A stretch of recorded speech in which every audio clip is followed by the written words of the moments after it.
आज हम poet and pancakes का लास्ट पार्ट करेंगे। इस पार्ट को देखने से पहले इससे पहले वाले दोनों पार्ट आप जरूर देखें ताकि आपको ये पार्ट अच्छे से समझ में आए।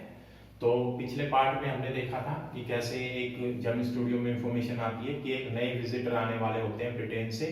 और वो कुछ स्पीच वगैरह देना चाहते हैं जेमिनी स्टूडियो में। तो उससे आगे हम चलते हैं। तो जेमिनी स्टूडियो में विजिटर की जो है इंफॉर्मेशन आती है और वो विजिटर होते हैं, वो एक एडिटर होते हैं, संपादक होते हैं एक न्यूज़पेपर के, एक अखबार के, ठीक है। और जो बॉस हैं वो उनको वेलकम करने के लिए तैयार होते हैं क्योंकि बॉस जो है वो खुद एक एडिटर होते हैं तमिल वीकली के, जिसका नाम होता है आनंद विकटन। यानी कि बॉस का और जो विजिटर आने वाले होते हैं उनका प्रोफेशन सेम होता है, तो बॉस थोड़े से एक्साइटेड भी होते हैं और उनके वेलकम के लिए रेडी हो जाते हैं। पर जो स्टाफ होता है जेमिनी स्टूडियो का वो शायद इतना एक्साइटेड नहीं था क्योंकि उन्होंने पहले कभी भी उस विजिटर का नाम जो है कहीं पे भी नहीं सुना था या किसी भी न्यूज़पेपर के में उनका नाम नहीं पढ़ा था। और जो दो न्यूज़पेपर स्पेसिफिकली जिनके बारे में जेमिनी स्टूडियो के मेंबर जानते थे वो एक तो था मैनचेस्टर गार्जियन और एक था लंदन टाइम्स। इनका उन्हें पता था और इनमें उन्होंने कभी भी जो है उनका नाम नहीं सुना था ना पढ़ा था, तो इसलिए वो ज़्यादा एक्साइटेड नहीं होते। उसके बाद में जो ये विजिटर होते हैं या एडिटर होते हैं जो आने वाले होते हैं जेमिनी स्टूडियो में, इनको जो इनविटेशन गया था वो इनविटेशन गया था द हिंदू जो न्यूज़पेपर है, जिसे जो कि साउथ इंडिया में आज भी बहुत फेमस है, बहुत पुराना न्यूज़पेपर है। इनके जो हाईएस्ट मैनेजर्स थे यानी कि जो बहुत ऊंचे ऊंचे ऑफिशियल्स थे हिंदू न्यूज़पेपर के, उन्होंने इनको इन्वाइट किया था यहाँ पे आने के लिए। और नो डाउट जब इन्होंने इनवाइट किया है तो वो एक बहुत ही प्रोमिनेंट पर्सनैलिटी, मतलब कि बहुत ही फेमस पर्सनैलिटी होंगे, वो ऐसे वैसे तो होंगे नहीं, इसलिए उन्होंने उनको इनवाइट किया था। तो जो गेस्ट हैं वो आखिरकार पहुंच जाते हैं जेमिनी स्टूडियो में आखिरकार, और ये पहुंचते हैं शाम को 4 बजे। उनकी पर्सनैलिटी की बात करी जाए तो उनकी हाइट काफ़ी अच्छी खासी होती है, टॉल होते हैं, और थोड़ी सी अगर अपीयरेंस की बात की जाए तो वो थोड़े से गंभीर मुद्रा में थे, सीरियस लुकिंग, यानी कि थोड़े गंभीर से लग रहे थे, ठीक है। पर जैसा कि मैंने कहा कि जो बॉस है वो भी उनके बारे में कुछ ज़्यादा नहीं जानते, अननोन होते हैं, ज़्यादा इन्फॉर्मेशन बॉस को भी नहीं पता होता, स्टाफ को तो पता ही नहीं होता, बॉस को भी नहीं पता होता कि उनके बारे में कोई खास इन्फॉर्मेशन। तो बॉस जो है उनके बारे में वेलकम स्पीच जो है वो स्टार्ट करते हैं, उनके स्वागत में जो है भाषण शुरू करते हैं। और जो भाषण होता है वो बहुत ही जनरल होता है, सामान्य सा होता है, कोई खास उसमें ऐसी स्पेशल चीज़ नहीं होती है, ऐसी कोई इन्फॉर्मेशन नहीं होती जिससे कि जो ऑडियंसेस हैं उनको पता चले कि हाँ भाई ये कौन है, कहाँ से आए हैं, क्या नहीं आए, क्योंकि वो उसको खुद नहीं पता इस बारे में। तो उसके बाद में स्पीच फिनिश हो जाती है। स्पेसिफिकली बॉस की स्पीच में जो है 2 वर्ड बहुत ज़्यादा यूज़ होते हैं, फ्रीडम और डेमोक्रेसी, इनका बहुत ज़्यादा यूज़ करते हैं बॉस अपनी स्पीच में। उसके बाद जो है बॉस अपनी स्पीच को कंक्लूड करते हैं, फिर बारी आती है विजिटर की, यानी कि एडिटर की बारी आती है बोलने की, और एडिटर फिर अपनी स्पीच शुरू करते हैं। पर जैसे ही स्पीच शुरू करते हैं तो सभी को उनका जो ब्रिटिश एसेंट है, यानी कि जो ब्रिटिश लहजे में वो स्पीच जो है वो देते हैं, वो जो एसेंट है वो किसी को भी समझ में नहीं आ रहा होता, इसलिए सबके सब जो है वो टोटली कंफ्यूज हो जाते हैं, इन्हें समझ में नहीं आ रहा होता कि ये बोल क्या रहे हैं आखिरकार। तो नोबडी, कोई भी ये समझ नहीं पा रहा होता है कि ये बोल क्या रहे हैं, उनकी स्पीच टोटली वेस्ट जा रही होती है और सभी के सभी कंफ्यूज हो जाते हैं, ठीक है। और जब स्पीच खत्म होने के बाद लोगों में ये चर्चा होने लगती है, ये बात होने लगती है कि ये जो ब्रिटिश एडिटर है यानी कि स्टीफन स्पेंडर नाम होता है उनका, ये भला तमिल जेमिनी स्टूडियो में क्यों आए, क्या मिला इनको यहाँ पे आने से, क्योंकि जेमिनी स्टूडियो में तो तमिल फिल्म्स बनती हैं, यहाँ पे एक एडिटर का आने का क्या पर्पस हो सकता है, किस लिए ये एडिटर जो है वो आया है ऐसे स्टूडियो में जहाँ पे तमिल फिल्म्स बनती हैं। और ये जो है रहस्य जो है वो बना रहता है, मिस्ट्री बना रहता है, उनके पर्पस क्या था विजिट का। उसके बाद वो अपना वापस चले जाते हैं। उसके बाद नेक्स्ट पैरा हम बात करते हैं अशोक मित्रन। अशोक मित्रन कुछ क्वालिटीज बताते हैं कि एक राइटर की क्या क्या क्वालिटीज होती हैं, जरा देख लेते हैं क्वालिटीज क्या होती हैं। तो अशोक मित्रन के अकॉर्डिंग जो राइटिंग जो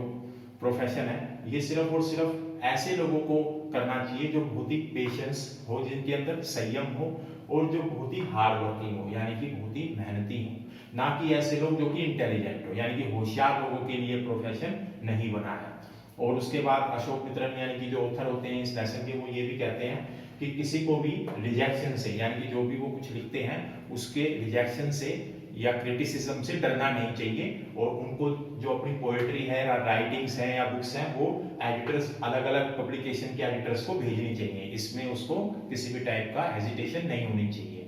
ठीक है।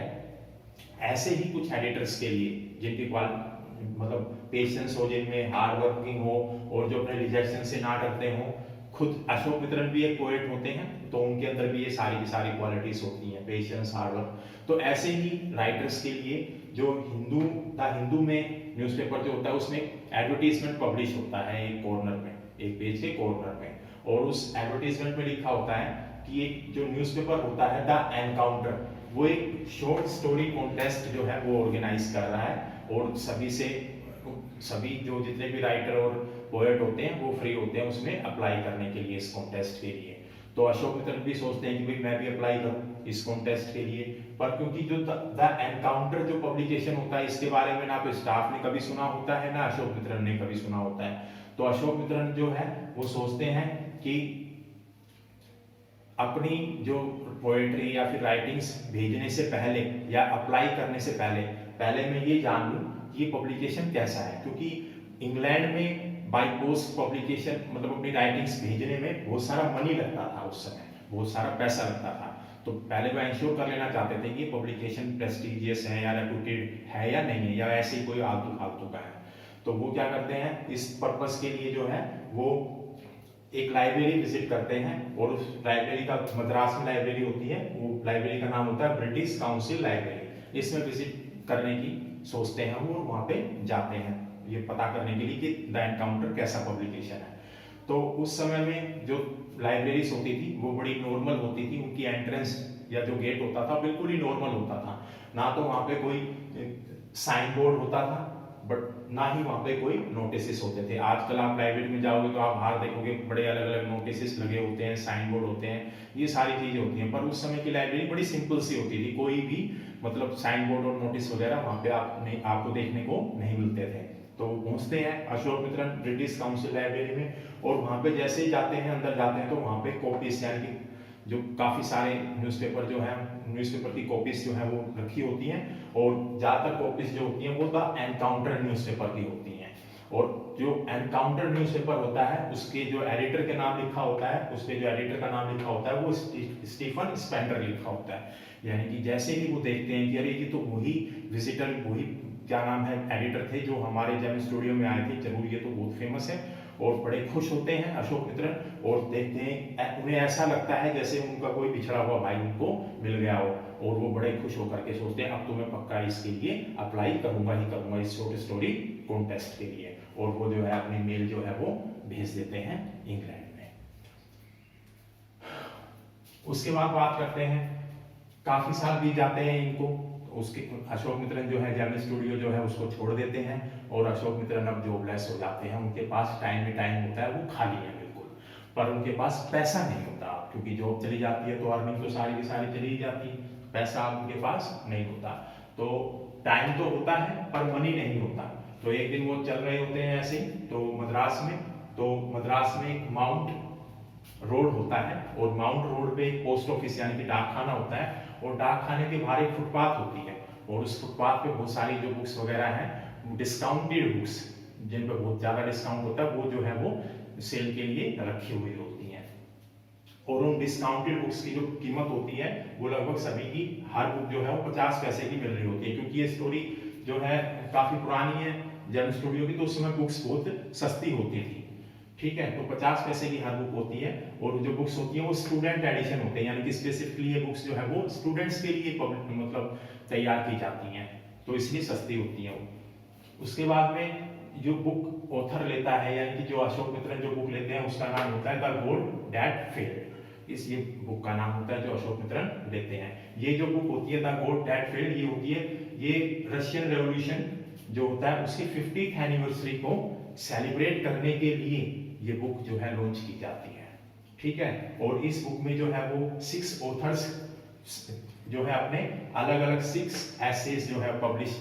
करते हैं इस बुक के अंदर, यानी कि 6 ऑथर के 6 ऐसे होते हैं इस बुक में, और उनमें से एक ऐसे जो होता है वो स्टीफन स्पेंडर का ही होता है। तो फिर से जो अशोक मित्रन है बहुत ज्यादा खुश हो जाते हैं, और वो इस बुक को खरीदते हैं स्टीफन स्पेंडर नाम सुनकर ही। यहाँ पे लेसन जो है वो फिनिश हो जाता है। आशा करता हूँ आपको लेसन समझ में आया होगा। अगर कोई डाउट है तो प्लीज़ कमेंट बॉक्स में जरूर डालिए। इसके बाद जो है नेक्स्ट लेसन जल्दी ही लेकर के आएंगे। बेसिकली इस लेसन में जो हमने सीखा वो ये सीखा कि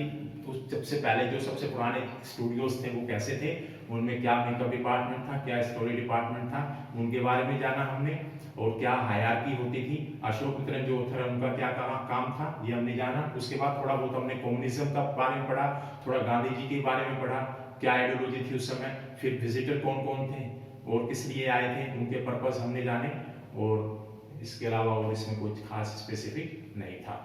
थैंक यू वेरी मच।